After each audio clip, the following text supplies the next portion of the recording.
A man and a woman united in marriage form a family together with their children.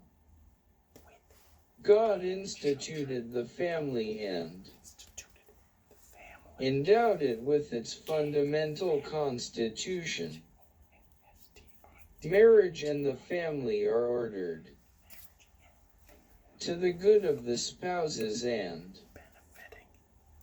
to the procreation and education of children.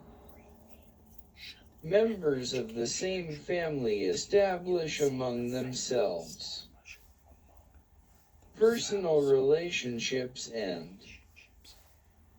primary responsibilities.